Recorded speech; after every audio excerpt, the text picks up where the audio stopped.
The Urantia Book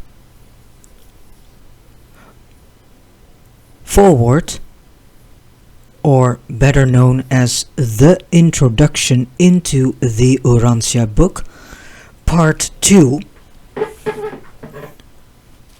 starting at point 7, the Supreme Being. The deity mechanism of the Master Universe is twofold as concerns eternity relationships.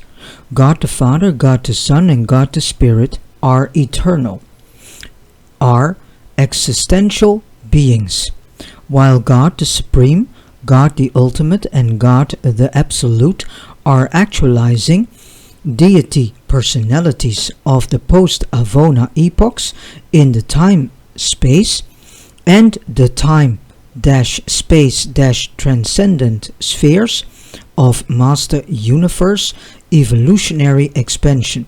These These actualizing deity personalities are future eternals from the time when and as they power personalize in the growing universes by the technique of the experiential actualization of the associative creative potentials of the eternal paradise deities. Deity is therefore dual in presence. 1. Existential, beings of eternal existence, past, present, and future. 2. Experiential, beings actualizing, in the post-Avona present, but of unending existence throughout all future eternity. The Father, Son, and Spirit are existential. Existential is actuality, though all potentials are supposedly experiential. The Supreme and the Ultimate are wholly experiential. The Deity Absolute is experiential in actualization, but existential in potentiality. The essence of deity is eternal, but only the three original persons of deity are unqualifiedly eternal. All other deity personalities have an origin, but they are eternal in destiny. Having achieved existential deity expression of himself in the Son and the Spirit, the Father is now achieving experiential expression on hitherto impersonal and unrevealed deity levels as God the Supreme, God the Ultimate, and God the Absolute. But these experiential deities are not now fully existent, they are in process of actualization. God the Supreme in Havona is the personal spirit reflection of the triune paradise deity. This associative deity relationship is now creatively expanding outward in God the Sevenfold and is synthesizing in the experiential power of the Almighty Supreme in the grand universe.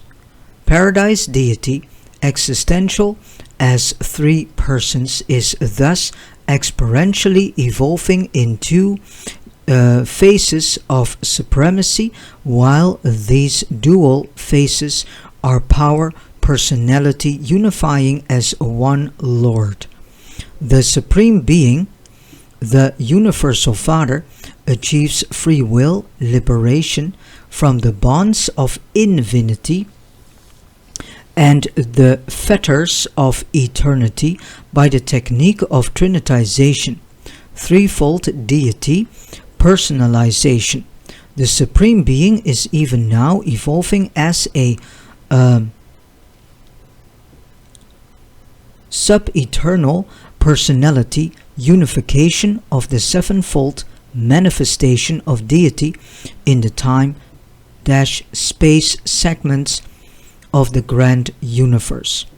The Supreme Being is not a direct creator, except that he is the father of Majeston, whom that is we will later get to know. But he is a synthetic coordinator of all creature-creator universe activities.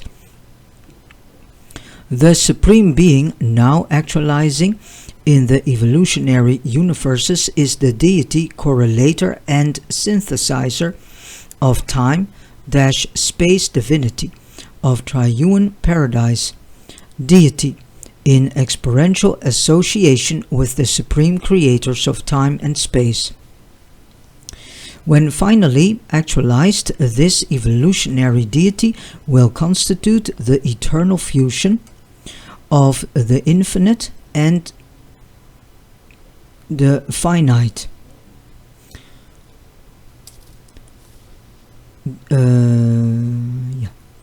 The everlasting and indissoluble union of experiential power and spirit personality.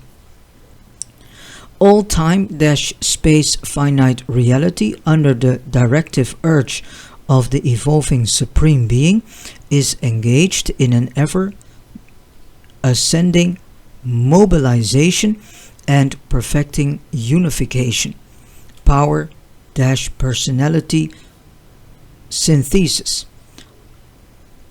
of all phases and values of finite reality in association with varied phases of paradise reality, to the end and for the purpose of subsequently embarking upon the attempt to reach absolute levels of super creature attainment. 8.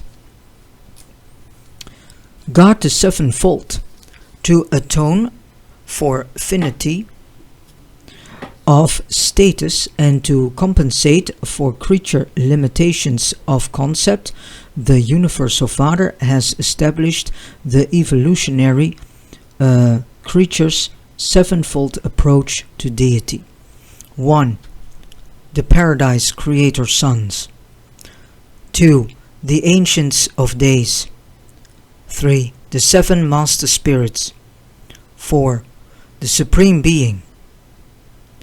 5. God the Spirit. 6. God the Son. And 7. God the Father. This sevenfold deity personalization in time and space and to the seven super universes enables mortal man to attain the presence of God, who is Spirit. This sevenfold deity to finite time space creatures, sometime power personalizing in the Supreme Being, is the functional deity of the mortal evolutionary creatures of the Paradise Ascension career, such an experiential discovery career of the realization of God begins with the recognition of the divinity of the Creator. Son of the local universe and ascends through the super universe Ancients of Days, and by way of the person of one of the seven master spirits to the attainment of the discovery and recognition of the divine personality of the Universal Father on Paradise. The grand universe is the threefold deity domain of the Trinity of Supremacy: God the Sevenfold and the Supreme Being. God the Supreme is potential in the Paradise Trinity, from whom he derives his personality and spirit attributes. But he is now actualizing in the Creator Sons, Ancients of Days, and the Master Spirits. from whom he derives his power as Almighty to the super-universes of time and space. This power manifestation of the immediate God of evolutionary creatures actually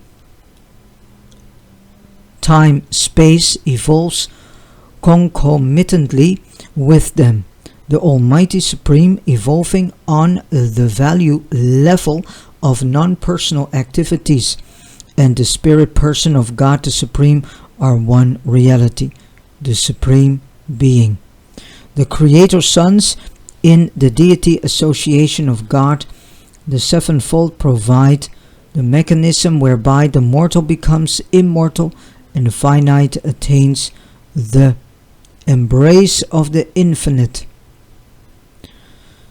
The Supreme Being provides the technique for the power personality mobilization, the divine synthesis of all these manifold transactions, thus enabling the finite to attain the absolute, and absolute is a state that is between finite and eternal, and through other possible future actualizations to attempt the attainment of the ultimate. The Creator Sons and their associated divine ministers are participants in this supreme mobilization. But the Ancients of Days and the seven Master Spirits are probably eternally fixed as permanent administrators in the grand universe. The function of God, the sevenfold, dates from the organization of the seven super-universes, and it will probably expand in connection with the future evolution of the creations of outer space. The organization of these future universes of the primary, secondary, tertiary or tertiary and quartan space levels of progressive evolution will undoubtedly witness the inauguration of the transcendent and absolute approach to deity. 9. God the Ultimate. Just as the Supreme Being progressively evolves from the antecedent divinity endowment of the encompassed grand universe potential of energy and personality, so does God the Ultimate eventuate from the potentials of divinity residing in the transcendent time-space domains of the Master Universe. The actualization of ultimate deity signalizes absolute unification of the first experiential Trinity and signifies unifying deity expansion on the second level of creative self-realization. This constitutes the personality power equivalent of the universe experiential deity actualization of paradise absolute realities on the eventuating levels of transcendent time-space values. The completion of such an experiential unfoldment is designed to afford ultimate service destiny for all time-space creatures who have attained absolute levels through the completed realization of the Supreme Being and by the ministry of God the Sevenfold. God the Ultimate is designative of personal deity functioning on the divinity levels of the absolute and on the universe spheres of supertime and transcendent space. The Ultimate is a supreme eventuation of deity. The Supreme is the Trinity unification comprehended by finite beings. The Ultimate is the unification of the Paradise Trinity, comprehended by absolute beings.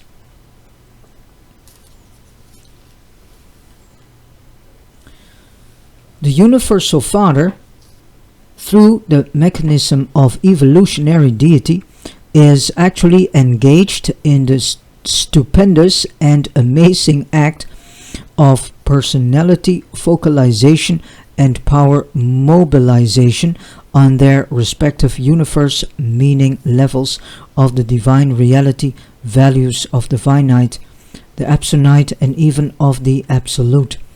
The first three and past eternal deities of paradise, the Universal Father, the Eternal Son, and the Infinite Spirit, are in the eternal future to be personality completed by the experiential actualization of associate evolutionary deities, God the Supreme, God the Ultimate, and possibly God the Absolute. God the Supreme and God the Ultimate, now evolving in the experiential universes, are not existential, not past eternals, only future eternals, time-space conditioned and transcendental conditioned eternals. They are deities of supreme, ultimate, and possibly supreme ultimate endowments, but they have experienced historic universe origins. They will never have an end, but they do have personality beginnings. They are indeed actualizations of eternal and infinite deity potentials, but they themselves are neither unqualifiedly eternal nor infinite. 10. God the Absolute. There are many features of the eternal reality of deity absolute, which cannot be fully explained to the time-space finite mind. But the actualization of God the Absolute would be in consequence of the unification of the second experiential Trinity, the Absolute Trinity. This would constitute the experiential realization of absolute divinity, the unification of absolute meanings on absolute levels. But we are not certain regarding the encompassment of all absolute values, since we have at no time been informed that the qualified absolute is the equivalent of the infinite. Super ultimate destinies are involved in absolute meanings and infinite spirituality, and without both of these unachieved realities we cannot establish absolute values. God the Absolute is the realization, attainment, goal of all super absolute beings, but the power and personality potential of the deity absolute transcends our concept, and we hesitate to discuss those realities which are so far removed from experiential actualization. 11. The Three Absolutes. When the combined thought of the Universal Father and the Eternal Son, functioning in the God of Action, constituted the creation of the divine and central universe, the Father followed the expression of his thought into the Word of his Son.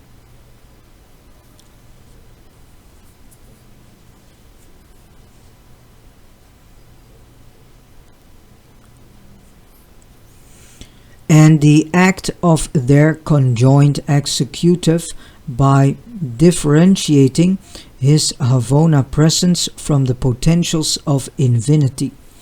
And these undisclosed infirmity potentials remain space concealed in the unqualified absolute and divinely enshrouded in the deity absolute. While these two become one in the functioning of the universal absolute, the unrevealed infinity-unity of the Paradise Father.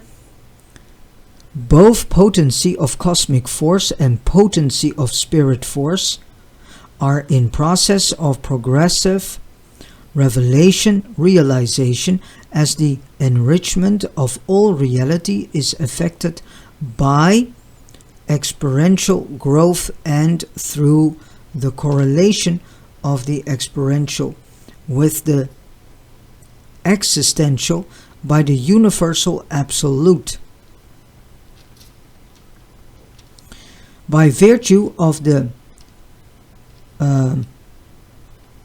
equipoising presence of the universal absolute, the first source and center realizes extension of experiential power, enjoys identification with his evolutionary creatures, and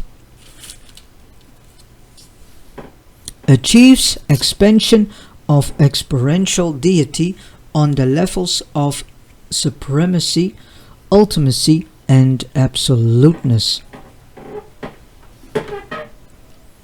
When it is not possible fully to distinguish the deity absolute from the unqualified absolute, their supposedly combined function or coordinated presence is designated the action of the universal absolute. 1. The deity absolute seems to be the all-powerful activator, while the unqualified absolute appears to be the all-efficient mechanizer of the supremely unified and ultimately coordinated universe of universes, even universes upon universes, made, making, and yet to be made. The deity absolute cannot, or at least does not, react to any universe situation in a sub-absolute manner. Every response of this absolute to any given situation appears to be made in terms of the welfare of the whole creation of things and beings, not only in its present state of existence, but also in view of the infinite possibilities of all future eternity. The deity absolute is that potential which was segregated from total infinite reality by the free will choice of the Universal Father, and within which all divinity activities, existential and experiential, take place. This is the qualified absolute in contradistinction to the unqualified absolute. But the universal absolute is superadditive to both in the encompassment of all absolute potential. 2. The unqualified absolute is non-personal, extra-divine, and undeified. The unqualified absolute is therefore devoid of personality, divinity, and all creator prerogatives. Neither fact nor truth, experience nor revelation, philosophy nor absolutity are able to penetrate the nature and character of this absolute without universe qualification. Let it be made clear that the unqualified absolute is a positive reality pervading the grand universes and apparently extending with equal space presence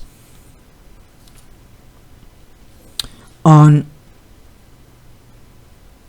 out into the force activities and pre-material evolutions of the staggering stretches of the space regions beyond the 7 superuniverses. The unqualified absolute is not a mere negativism of philosophic concept predicated on the assumptions of metaphysical sophistries concerning the universality, dominance, and primacy of the unconditioned and the unqualified.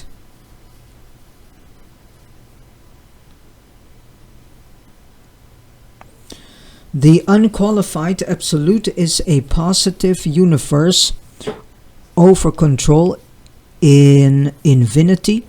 This over control is space, force, unlimited, but is definitely conditioned by the presence of life, mind, spirit, and personality, and is further conditioned by the will, reactions, and purposeful mandates of the Paradise Trinity.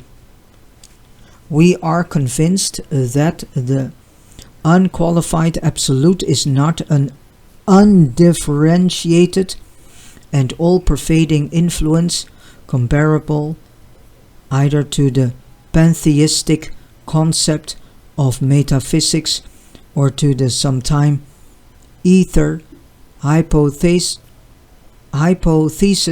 of science. The unqualified absolute is force unlimited and deity conditioned, but we do not fully perceive the relation of this absolute to the spirit realities of the universe. 3. The universal absolute, we logically deduce, was inevitable in the Universal Father's absolute free will act of differentiating universe realities into deified and undeified, personalizable and non-personalizable values. The universal absolute is the deity phenomenon indicative of the resolution of the tension created by the free will act of thus differentiating universe reality and functions as the associative coordinator of these sum totals of existential potentialities.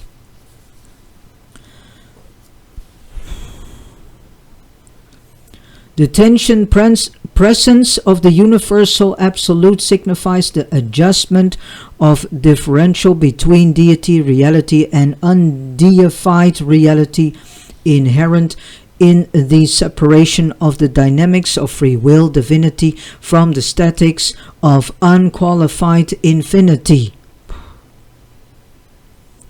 Always remember, potential infinity is absolute and inseparable from eternity.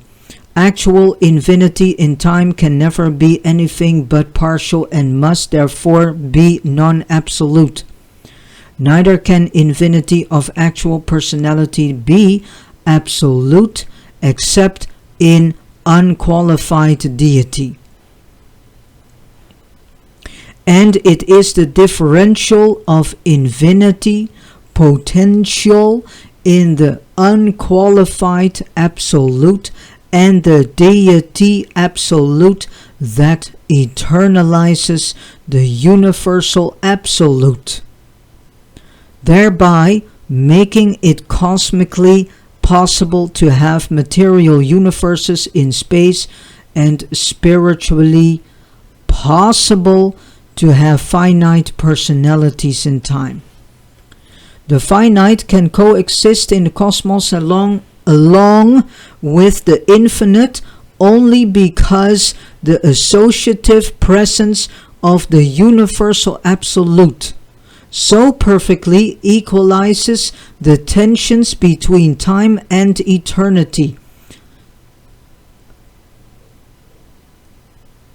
Finity and infinity, reality potential and reality actuality, paradise and space, man and God. Associatively, the universal absolute constitutes the identification of the zone of progressing evolutional reality existent in the time-space and in the transcended time-space universe of sub-infinite deity manifestation. The universal absolute is the potential of the static dynamic deity functionally realizable on time-eternity levels as finite absolute values and as possible of experiential-existential approach. This incomprehensible aspect of deity may be static, potential, and associative, but is not experientially creative or evolutional as concerns the intelligent personalities now functioning in the master universe.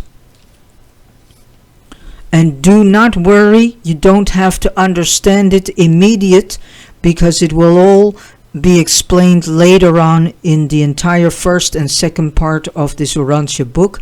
This is only an introduction of the terms used in the first and second sections of the Urantia book, or chapter, so to speak, how you want to say it, but these are actually book in book. So the Urantia book is 4 books in one book. So that's why I say section. The absolute, the two absolutes, qualified and unqualified, while so apparently divergent in function as they may be observed by mind creatures, are perfectly and divinely unified in and by the universal absolute in the last analysis and in the final comprehension. All three are one absolute. On sub-infinite levels they are functionally differentiated, but in infinity they are one. We never use the term the absolute as a negation of aught or as a denial of anything. Neither do we regard the universal absolute as self-determinative, a sort of pantheistic and impersonal deity. The absolute, in all that pertains to universe personality, is strictly Trinity limited and deity dominated.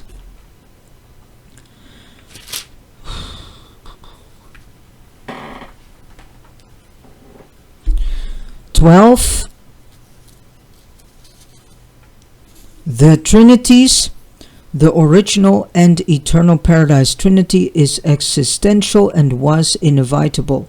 This never-beginning Trinity was inherent in the fact of the differentiation of the personal and the non-personal by the Father's unfettered will and factualized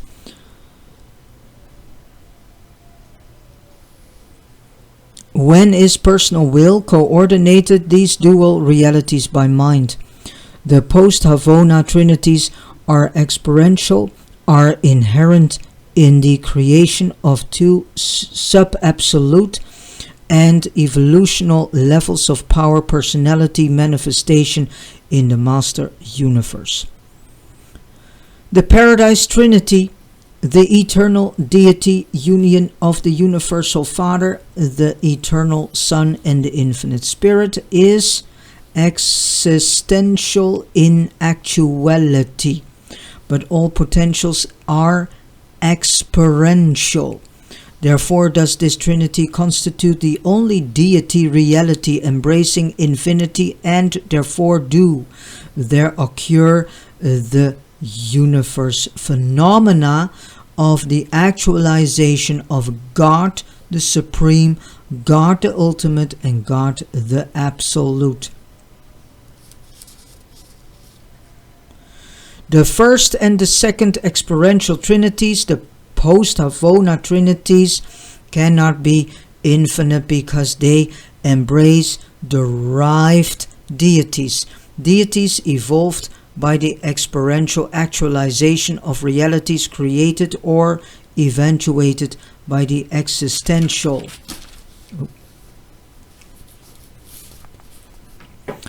Paradise Trinity.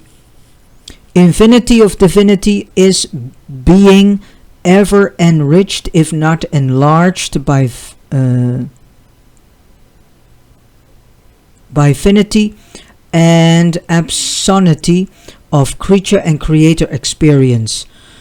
Trinities are truths of relationship and facts of coordinate deity manifestation. Trinity functions encompass deity realities, and deity realities always seek realization and manifestation in personalization. God the Supreme, God the Ultimate, and even God the Absolute are therefore divine inevitabilities.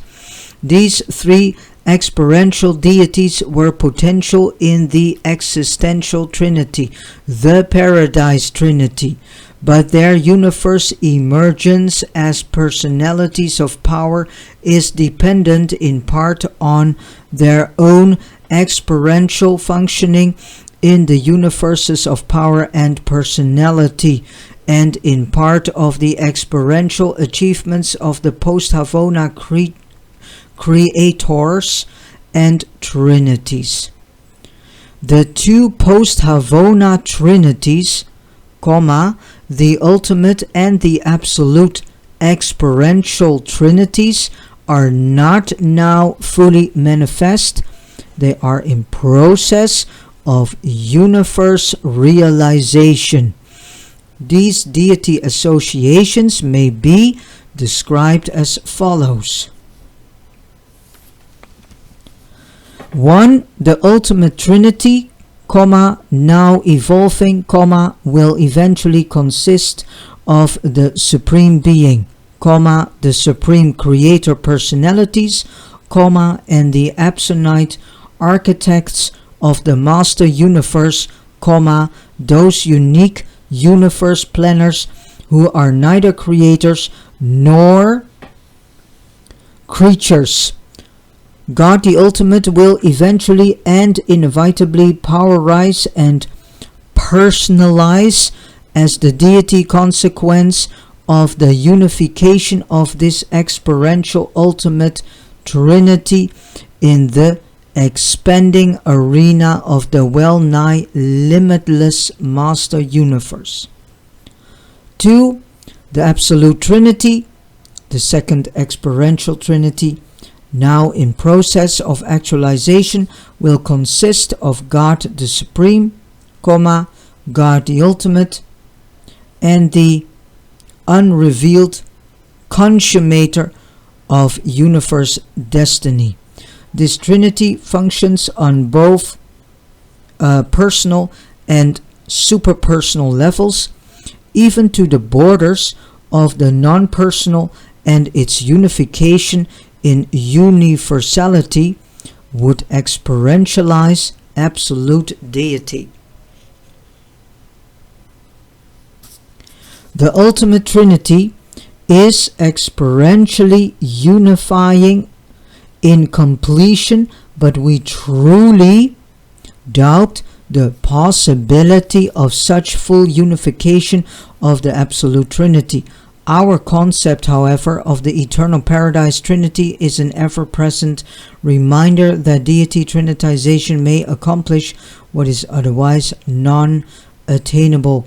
Hence do we postulate the sometime appearance of the Supreme Ultimate and the possible trinitization, factualization of God the Absolute. The philosophers of the universes postulate a trinity of trinities, an existential experiential trinity infinite, but they are not able to envisage its personalization Possibly it would equivalate to the person of the Universal Father on the conceptual level of the I am. But irrespective of all this, the original Paradise Trinity is potentially infinite, since the Universal Father actually is infinite. And as last we get acknowledgement. In formulating the succeeding presentations having to do with the portrayal of the character of the Universal Father and the nature of his Paradise associates, together with an attempt description of the perfect central universe and the encircling 7 super universes, we are to be guided by the mandate of the super universe rulers, which directs that we shall, in all our efforts to reveal truth and coordinate essential knowledge, give preference to the highest existing human concepts pertaining to the subjects to be presented. We may resort to pure revelation only when the concept of presentation has had no adequate previous expression by the human mind. Successive planetary revelations of divine truth invariably embrace the highest existing concepts of spiritual values as a part of the new and enhanced coordination of planetary knowledge. Accordingly, in making these presentations about God and his universe associates, we have selected as the basis of these papers more than 1,000 human concepts representing the highest and most advanced planetary knowledge of spiritual values and universe meanings, wherein these human concepts assembled from the God-knowing mortals of the past and the present are inadequate to portray the truth as we are directed to reveal it. What they are saying here, that actually everything that we read in the Old Testament especially is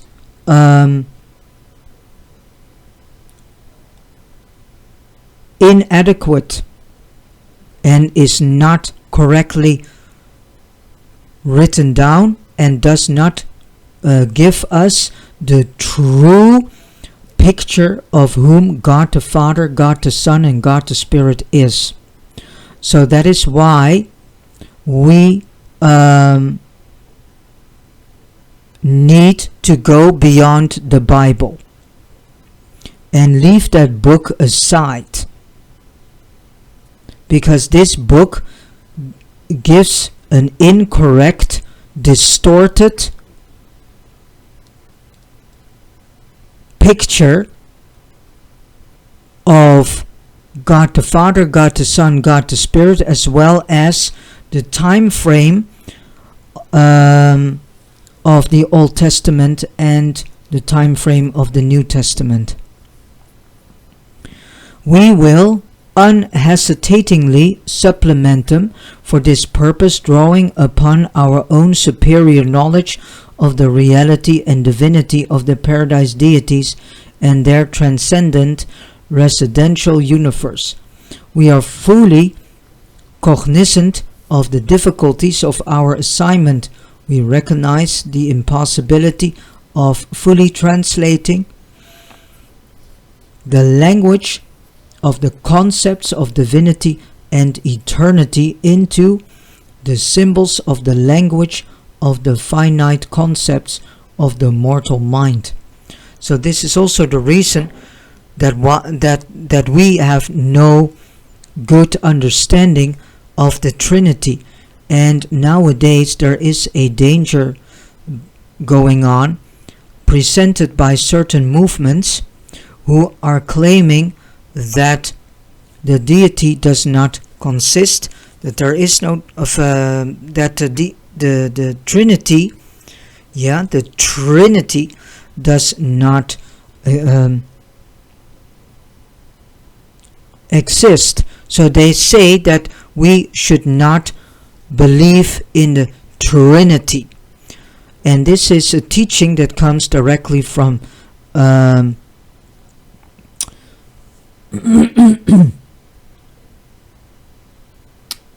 are they? Oh, this teaching is directly coming from those who want to control the people through the Bible, and also is this coming from the Jesuit people. And these descendants from the old generation of rabbis and high priests, especially those whom were very to the letter of the law.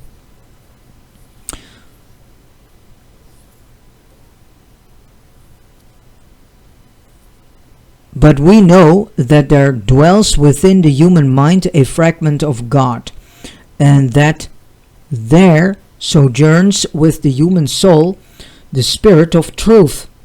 And we further know that these spirit forces conspire to enable material man to grasp the reality of spiritual values and to comprehend the philosophy of universe meanings.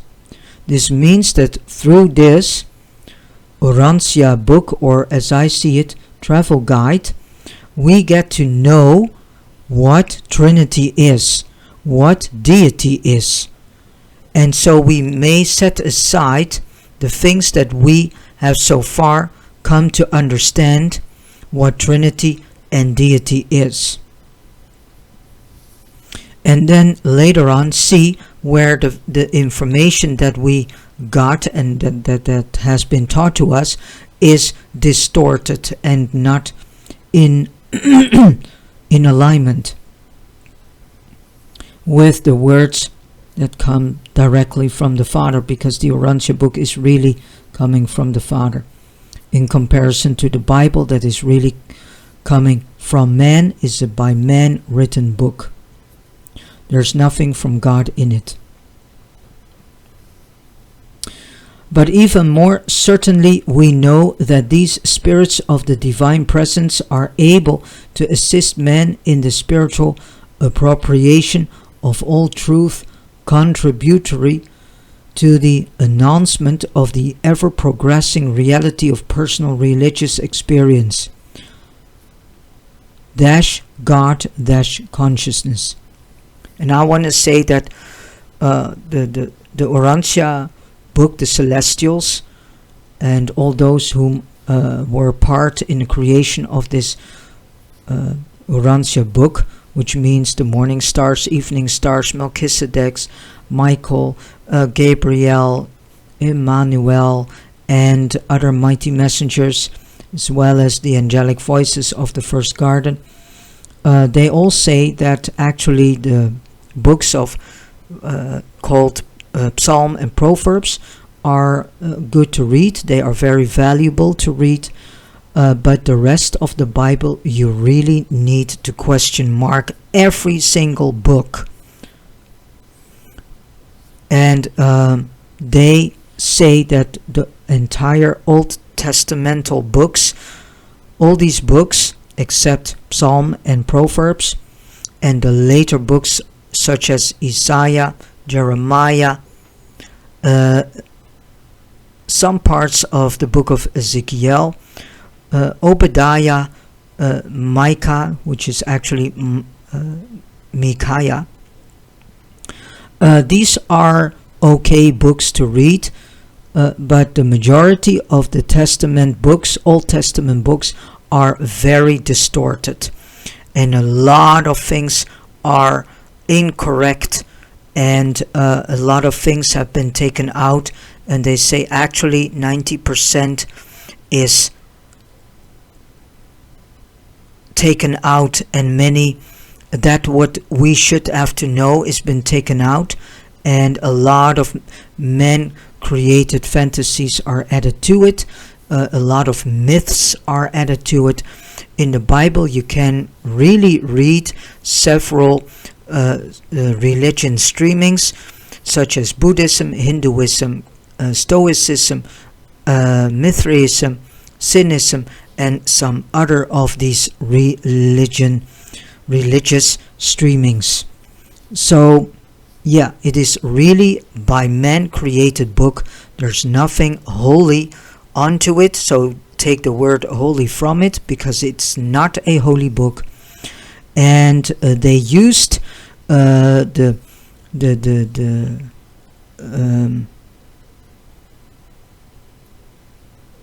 storyline, you can say, and they used the journals from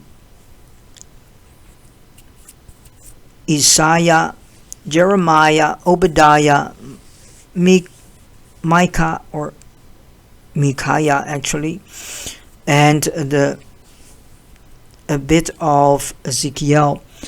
They used that also as to make it holy, which they also did with the New Testament, where they added a few teachings of Jesus to it to make it a holy book.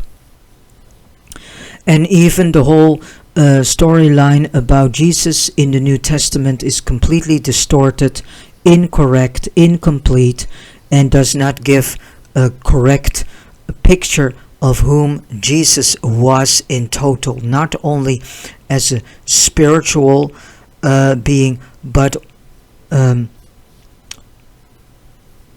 also Jesus the man. We do not read a complete picture of Jesus as man and later on as God-man. So, and there are many misunderstandings, and most of the books are not even written by the name carriers. Most of the books have been written by students of the name carriers. The book of Matthew is not written by Matthew himself. It's completely written by a person that is known under the name Isidore. And he was a student of Matthew, and he idolized Matthew in such a way that he wanted to write a book under his name. The book of Matthew also contains parts of the journals from the Apostle Andrew, as well as John Mark, and some other apostles. So it's not completely a word coming from the Apostle Matthew himself. And then let alone the 4 tremendous books, all written by Paul. Paul was a person that was very influenced by Mithraism and Cynicism and Stoicism. Paul never met Jesus in person, and Paul never could make any connection with the man that was hanging at the cross and the scribe of Damascus, because Jesus had several names. He was referred to as the scribe of Damascus, the carpenter of Nazareth, and the boat builder of Capernaum. So it depends on the time frame in which a person was seeing Jesus. So Paul never met Jesus. So this whole story on the road of Damascus, we need to question mark what that story is. If it is a fantasy story from Paul himself to make us believe that he was an apostle of Jesus. He never was. He was never an apostle of Jesus. And I truly also have come to understand from the celestials, there was never a battle between the apostles. Which were the apostles of Paul and so the apostles of Jesus. This was not there because Paul never met Jesus and the apostles. He knew Simon Peter, but also not in that sense, because if he would have known Simon Peter really well, then he could make the connection with the man hanging at the cross and the scribe of Damascus, that was the same person, and thus was Jesus himself.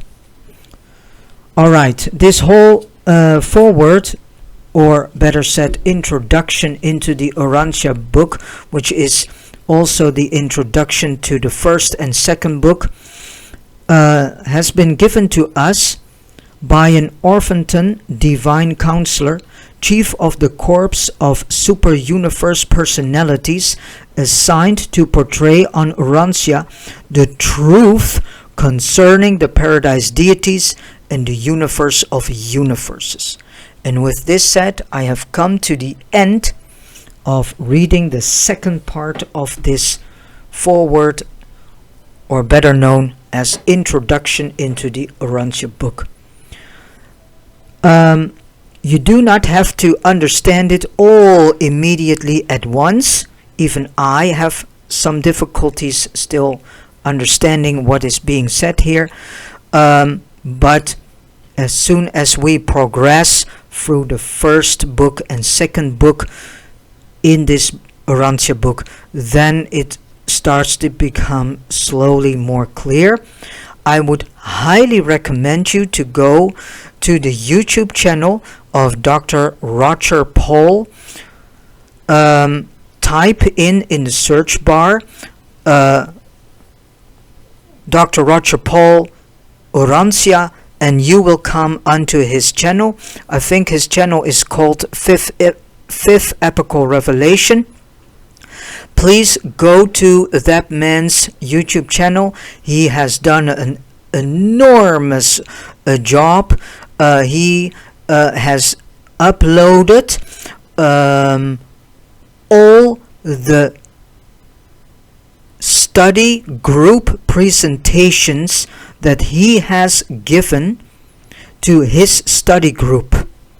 And this man is very good in explaining and give a more in-depth explanation of the papers that are mentioned in the first and second book of this Urantia book.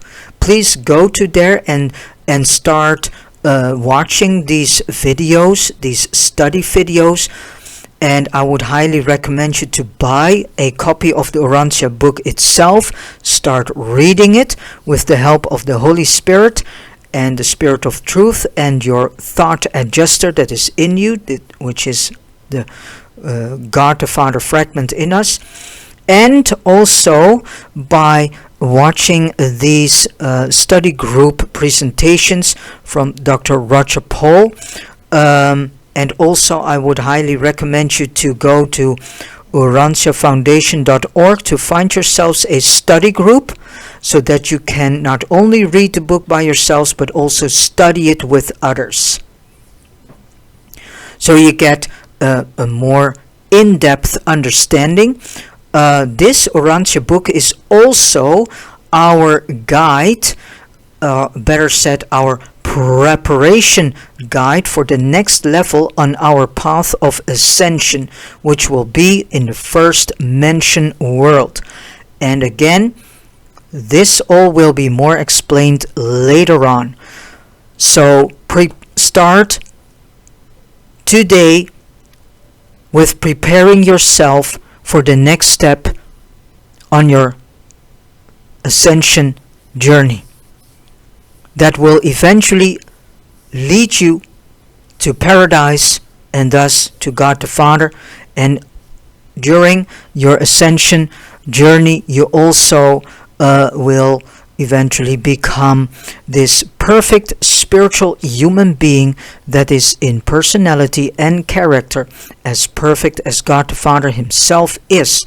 And also this ascension journey will eventually also lead you back onto the path of light and life, and thus eternal, endless life.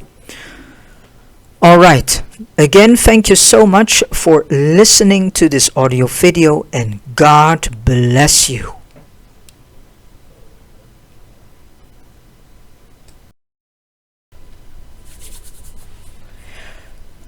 Welkom broeders en zusters. Vandaag wil ik aan jullie meegeven waar de lering van Jezus feitelijk over ging. En wat eigenlijk de bedoeling is dat wij mensen die hier op Urantia, voor velen nog steeds beter bekend als aarde, hebben te doen. De basis van de leringen van Jezus ligt hem eigenlijk heel simpel. Namelijk 1, dat wij gaan aanvaarden en accepteren dat wij een kind van God zijn. 2, dat wij het zoonschap in God gaan aanvaarden, accepteren en ons daaraan overgeven. 3, dat we ons ook volledig overgeven aan de wil van God de Vader. Dat houdt in dat wij ons volledig overgeven aan Gods weg. Dat is eigenlijk wat de wil van God doen ook betekent. Jezus zegt niet dat wij alleen maar een woord moeten verkondigen. Jezus geeft aan, het gaat niet alleen maar om het woord, het gaat er juist om dat mijn leringen geïmplementeerd worden in je dagelijksheid van leven. En dat je het gaat worden. En dat als jij de leringen van Jezus gaat implementeren in je dagelijksheid van je leven, dan kan God de Vader zich veel meer van manifesteren in jou en door jou heen. En van daaruit word jij een magneet voor al je verdwaalde broeders en zusters. Die komen dan als vanzelf naar je toe. Dan hoef je daar helemaal geen moeite voor te doen. Want die zijn nieuwsgierig. Die hebben zoiets van, hoe kan dat? Jij leeft een leven dat ik eigenlijk ook wel zou willen. Hoe doe je dat? Nu is heel erg gepredikt dat we de straat op moeten. Dat we een woord moeten verkondigen vanuit een boek wat zo'n incompleet beeld geeft van wie God is en wie Jezus is. Een boek dat een verhaallijn toont wat mega oud is, wat al ouder is dan 2000 jaar, en waarin een godsbeeld wordt afgeschilderd wat zo incompleet is, wat zo incorrect is ook. En wat een godsbeeld is van onze voorvaderen zoals zij God begrepen die hij was. Naast het feit dat onze voorvaderen ook nog eens menselijke karakteristieken aan dat godsbeeld hebben gehangen. Van, God van wraak. God die zijn kinderen straft. Een God die aan het ene moment zijn kinderen lief heeft en de volgende moment ze de deur uitzet. En afstoot. En er niet vies van is om een paar duizend van zijn kinderen te vermoorden. Dat is geen godsbeeld. Dat is niet zoals God de Vader is. Mensen die andere mensen zoals ik betichten van, ja, maar God kan niet alleen maar liefde zijn. Dat zijn dus mensen die niet los willen laten de oude leringen, de oude gedachtenvormingen, Het oude begripsvermogen van onze voorvaderen.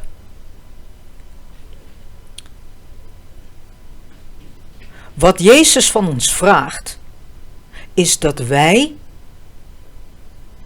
wat Hij aan ons onderwezen heeft, dat wij dat gaan implementeren in onze leven, in ons dagdagelijksheid van ons leven. Dat kunnen wij niet alleen. Daar hebben we hulp bij nodig. Die hulp komt van de gedachtenrichter. Dat is een God de Vader fragment in ons, door God aan ons gegeven. We hebben de Heilige Geest. We hebben de geest van waarheid. Maar we hebben ook de eindeloze geest. Dat is de geest van God. Hoe dat allemaal zit, dat wordt in het Urantia boek, wat u achter mij ziet staan in 2 talen, wordt dat helemaal uitgelegd. Dus het gaat niet zozeer om een woord te verkondigen. Dat was toen der tijd noodzakelijk.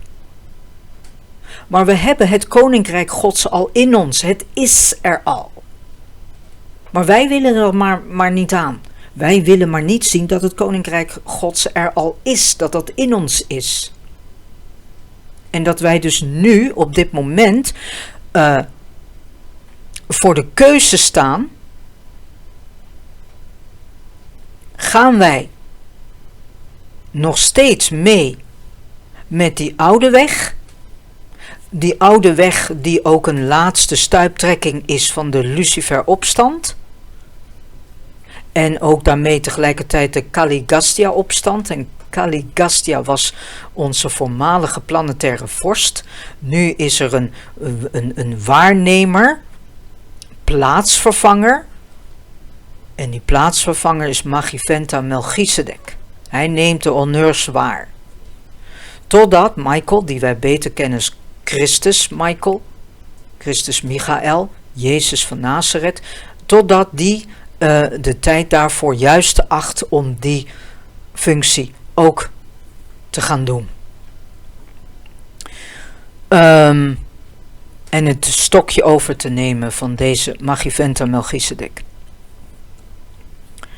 Dus de rode draad is dat wij geen zielen hoeven te redden, want die zielen zijn al gered, maar het is aan die zielen zelf, want we hebben allemaal vrije wil gekregen, dat is ook een bijzondere gift, geschenk van God de Vader. God de Vader wil helemaal geen dictator over ons zijn. Hij heeft ons juist vrije wil gegeven, zodat wij het leven ten volle kunnen ervaren. Waardoor wij een enorme zielsontwikkeling kunnen maken. Dus wij hoeven geen zieltjes te redden. En dat wordt nu allemaal mega gepredikt. We moeten de straat op. Zielen redden. Zielen redden hoor. Nee. Die zieltjes zijn al gered. Ze hebben de God de Vader al in zich.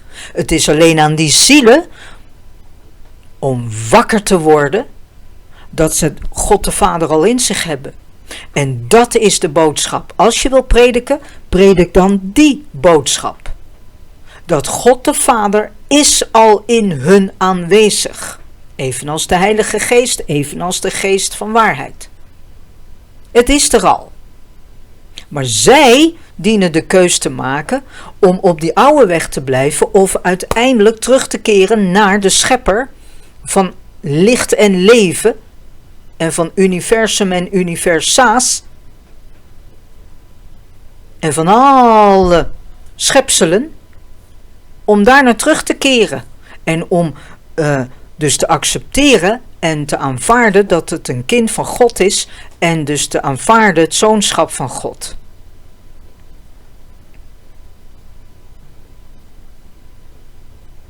En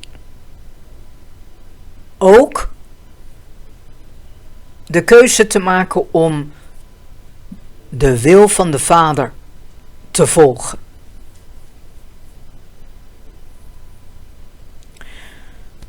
Dus je hoeft niet de straat op met een kopie van het Nieuwe Testament of met de Bijbel, want laat dat boek lekker thuis. Dit is eigenlijk de boodschap wat je hoeft te geven aan je medebroeders en zusters die nog verdwaald zijn. Dit is de boodschap. God is in je. Jezus is al in je.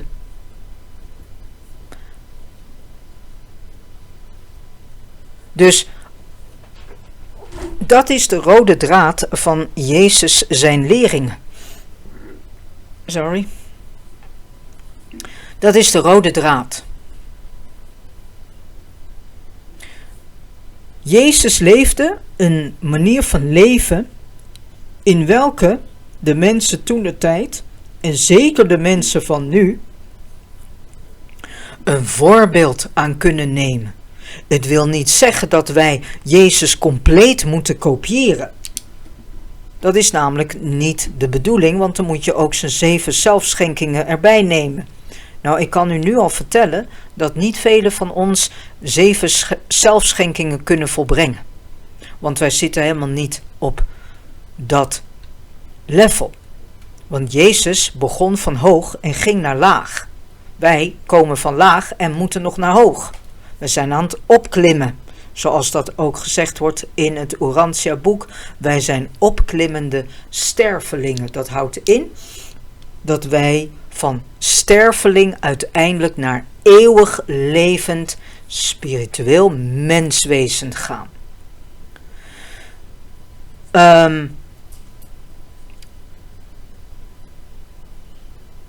Wat ook zo is nu op dit moment, wat eigenlijk speelt, is dat wij op dit moment op aarde in de laatste stuiptrekkingen van de Lucifer-opstand zitten. Degene die misschien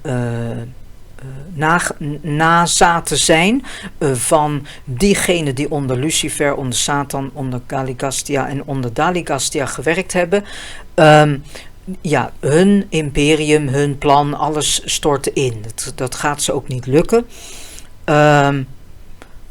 Maar wat wij dus nu zien op dit moment, en al geruime tijd al voor een aantal decennia's, is het oppompen van angst. En nu lezen we overal dat we allemaal preppakketten in huis moeten hebben, dat we contant geld moeten opnemen. Ga niet voor die lokaas. In dat opzicht staat er in de Bijbel wel iets zinnigs, namelijk maak je geen zorgen over de dag van morgen.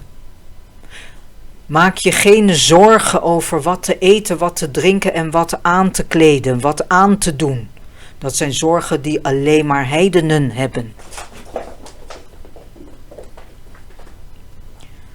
Als jij werkelijk geloof hebt in God de Vader, dat Hij er altijd voor je is, dat Hij je zal beschermen, dat Hij je zal leiden, zolang jij maar zijn wil blijft doen, waarom dan bang worden?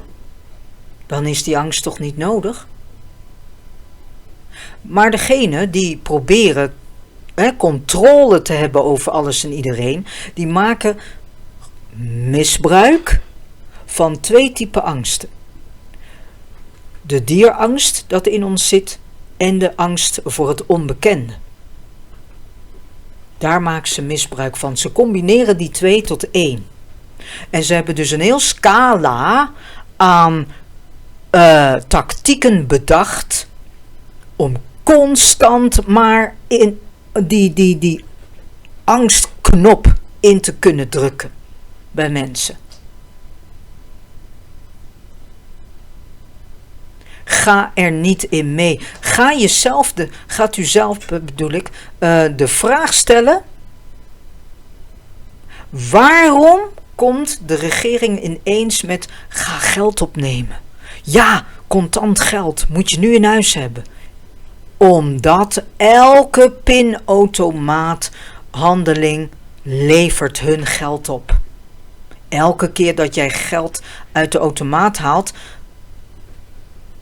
dat geeft hun ook geld. Daar verdienen ze aan.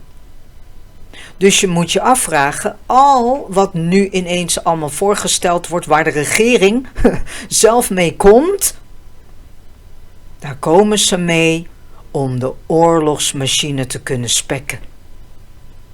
Al die zogenaamde prijsstijgingen van voedsel, van energie, van alles, is alleen maar om de oorlogsmachine te kunnen spekken.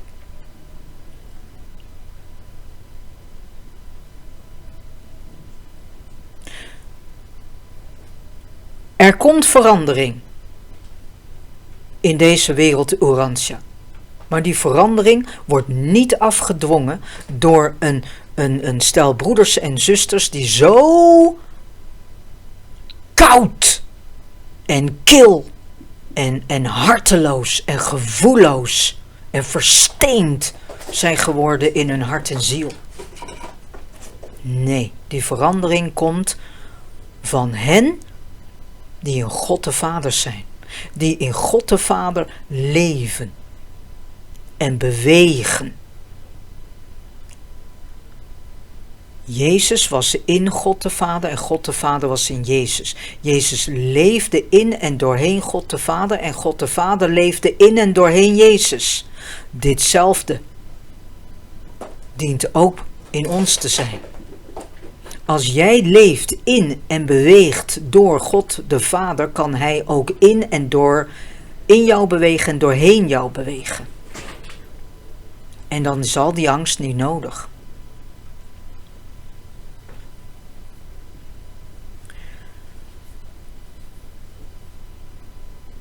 Dus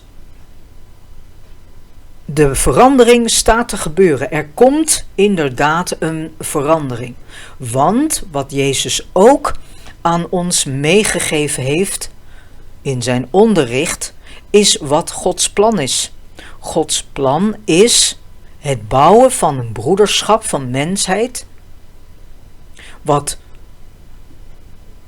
gebouwd is op het fundament van het vaderschap van God. Maar dat kan dus alleen als er steeds meer van zijn kinderen terug gaan komen tot hem, zodat hij steeds meer door ons heen kan werken en via ons dat broederschap ook kan neerzetten. En dan gaan we elkaar ook net zo behandelen zoals Jezus zijn medemensen ook benaderde en behandelde en mee omging. Dan krijgen we oprechte compassie voor elkaar. En dan kunnen we ook oprecht luisteren naar elkaar. En dan hebben we geen self-fulfilling agendas meer. Zoals we dat nu wel hebben. Want de mensheid is valselijk voorgelicht. Want Lucifer heeft de mensheid hier op aarde wijs gemaakt dat het wel degelijk in staat is om volgens de mens zijn eigen wil te kunnen leven. Nou, we zien allemaal nu, als we de hele geschiedenis doorgaan, zien we niets anders dan één massale spoor, één groot spoor van destructie. Conclusie: de mensheid is dus niet in staat om een leven zelfstandig vanuit eigen hoedanigheid te leven. Dat heeft ook gemaakt dat heel veel mensen eigenlijk nog steeds op dat dierlevel zitten. En van daaruit ook handelen en opereren en leven. Barbarisme is nog steeds aan de hand. En het niveau van barbaarsheid, dat zien we nu mega uit alle hoeken en poriën en gaten en kieren uitkomen.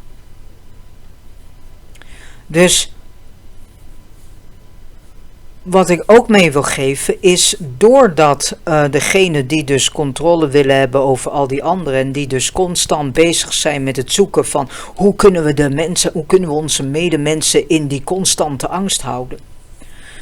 Wat ze hebben gedaan daarmee is uiteindelijk hebben ze een symbiose gecreëerd tussen hen en al die mensen die nog steeds meegaan met hun angsten.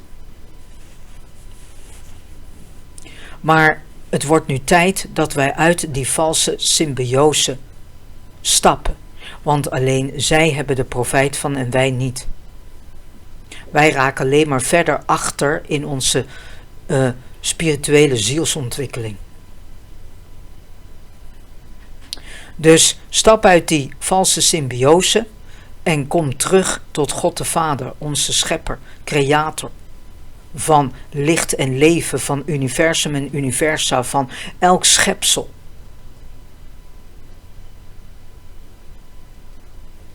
Kom daar naar terug. En aanvaard het feit dat je een kind van God bent. Aanvaard het zoonschap in God. En geef jezelf over aan de wil van God de Vader. Laat jouw wil de wil van God de Vader zijn. Laat jouw leven het leven van God de Vader zijn. Laat jouw hart, ziel, geest, het hart, ziel en geest van God de Vader zijn. Laat elke stap die je zet een stap van God de Vader zijn. Dat is de bedoeling. Als de mensheid dit niet doet, als de mensheid nog steeds koppig blijft, volharden in dat ze het zelf allemaal kunnen oplossen en zelf het beter weten dan God, dan blijven de oorlogen bestaan. En gaat het alleen maar van kwaad naar nog veel erger dan het nu al is.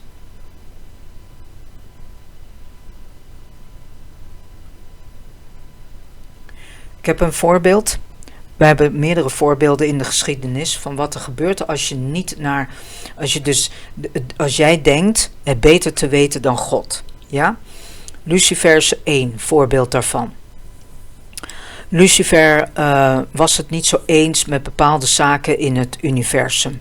En hoe de administratieve afdeling, zomaar even kortweg te noemen, van het universum zijn zaken bestiert en beroert. Ook was Lucifer het niet zo heel erg eens met de weg der evolutie van stervelingen en dan opklimmen naar spiritueel menswezen. Hij vond dat allemaal zo omslachtig en lang duren en dat ging allemaal veel te traag.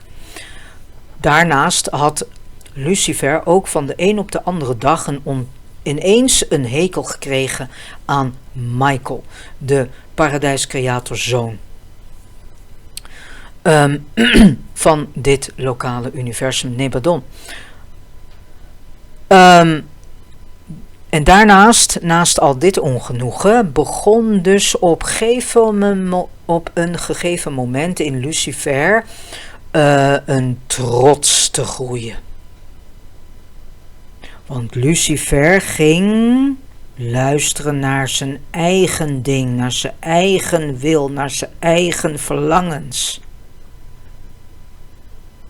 En Lucifer wilde dingen hebben die hem al waren beloofd en die zou krijgen. Alleen Lucifer raakte zo ongeduldig dat hij had geen tijd meer om te wachten. Hij wilde het nu. Dat is zijn val geweest.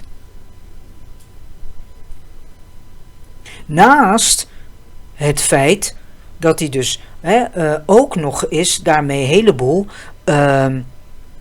celestial. De kat gaat het boek lezen, zie ik. Naast het feit dat er ook een heleboel celestial wezens van lagere orde, dat vertelt de Bijbel namelijk niet, de meeste die meegesleurd werden door Lucifer waren eigenlijk zij die van lagere orde waren en nog jong waren in hun ontwikkeling. En die konden niet geloven dat zo'n wezen van zo'n licht en ook ergens liefde, dat die ineens veranderd was en dat er iets in zijn hart lag te broeien wat niet 1, 2, 3 zo te zien was, maar hij wist dat waarschijnlijk op een bepaalde manier te verdoezelen. Waardoor die jongere celestial helpers en wezens dat niet zagen. Dus ze konden niet zo goed geloven dat Lucifer eigenlijk helemaal niet zulke goede plannen had. En dat de plannen die hij voorstelde, dat dus eigenlijk helemaal niet zo'n goed idee waren. Helemaal niet zulke goede plannen waren. Die opstand is hier begonnen. En dat heeft geresulteerd ook dat 35 andere planeten ook in quarantaine zijn geraakt. Omdat de planetaire vorsten en zo en ook meegingen in Lucifers waanidee. En nogmaals, het waanidee was ook dat Lucifer manifest waarin hij verklaart dat de mensheid wel degelijk in staat zou moeten zijn en kan zijn over zelfbeschikking en het zelf kunnen bepalen van hoe te leven en het kunnen leven naar hun eigen wil. Nou, dat deed Lucifer dus ook met alle gevolgen van dien. Hij is gevallen, hij zit in een gevangeniswereld, maar wij zijn daarmee ook ineens in zielsontwikkeling. Boom! Een enorme stap, en niet één stap, wel meerdere stappen achteruit gegaan. En deze laatste stuiptrekking, daar zijn we ook doorheen aan het gaan. We zitten in de laatste stuiptrekkingen van die rebellie. En dat wat wij zien nu op dit moment is zij die nog steeds rebelleren tegen God. En als je dat gaat snappen en als je dat gaat zien, dan ga je ook al die agenda's doorzien. Want al die agenda's zijn allemaal plannen en agenda's die regelrecht tegen de wil van God ingaan. En dus tegen het leven ingaan. Dus laat je niet misleiden, lieve broeders en zusters, vooral die angstgekening.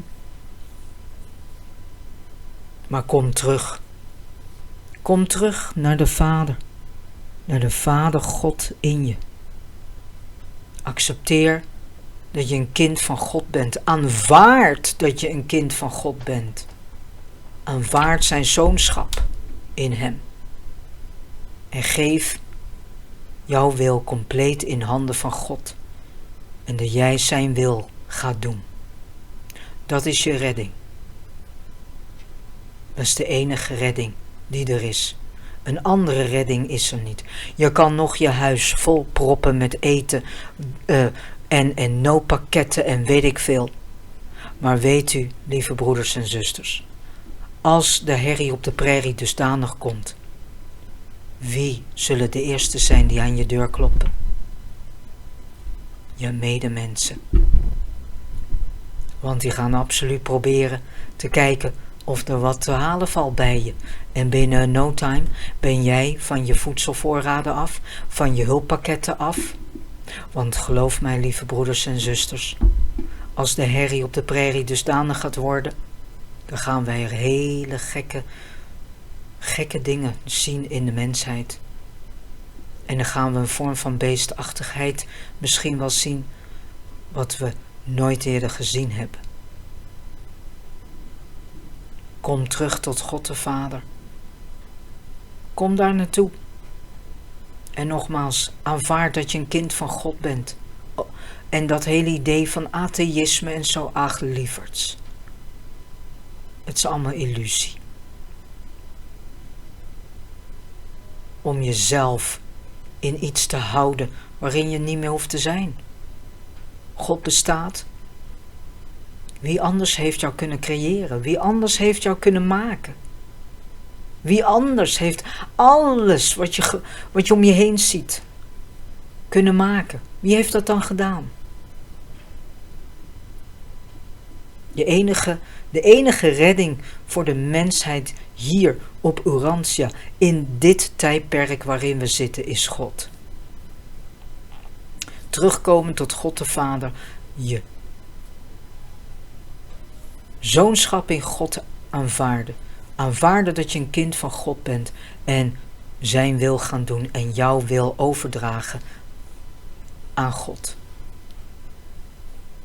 En de leringen van Jezus stapsgewijs gaan implementeren in je leven. Zodat God de Vader nog meer zichzelf kan manifesteren in jou en door jou heen. Zodat jij een magneet gaat worden voor al die verloren broeders en zusters, die we ook wel verloren schaapjes noemen. Maar ik hou niet zo van het woord schaap. Weet je, zijn mensen, we zijn mensen met nog dierlijke restanten, maar dat wil niet zeggen dat we elkaar als schapen hoeven te gaan zien. Dus dan word je een magneet voor al je broeders en zusters die dwalende zijn. En die ergens op zielniveau wel degelijk God willen vinden, maar ja, niet weet hoe. Nou, en jij kan dat uit gaan stralen. Door de leringen van Jezus te gaan implementeren in jezelf, in je leven. Zodat nogmaals God zich nog dieper in jou kan manifesteren. En nog dieper doorheen jou kan werken. Dat is wat je hebt te verkondigen. En laat die Bijbel, laat die maar lekker thuis. Die heb je niet nodig. Want zo moeilijk is het verkondigen van die boodschap die ik nu aan u verkondigd heb vandaag niet. En val niet ten prooi aan al die boodschappen van de regering dat je ineens heel veel geld in huis moet hebben en weet ik wat. Want zij verdienen eraan, lieve broeders en zusters. Elke keer dat jij geld opneemt uit de pinautomaat, daar verdienen zij aan. Het is niets anders dan jou ertoe bewegen nog meer tot kopen over te gaan, zodat de oorlogskas meer gespekt wordt. Dat is het enige. Ga daar niet in mee, met die doemdenkerij.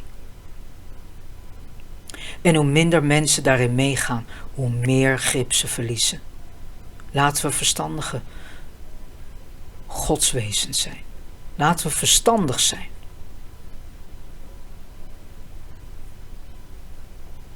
En laten we de weg van God volgen. En niet de weg van afgedwaalde, versteende, verkoude, verkilde broeders en zusters, die zelf compleet de weg met God, licht en leven kwijt zijn. Dit is de boodschap die ik mee wil geven voor vandaag. Laat de woorden tot u komen in uw hart, geest en ziel, en dat het uw hart, geest en ziel mag schoonwassen en mag vernieuwen. En ik raad u ook zeker aan om het Urantia boek zelf ook eens door te gaan lezen met hulp van de Heilige Geest en met hulp van de gedachtenrichter, God in ons, en met hulp van de Geest der waarheid. Ik dank u hartelijk voor het luisteren naar deze boodschap en God zegen u.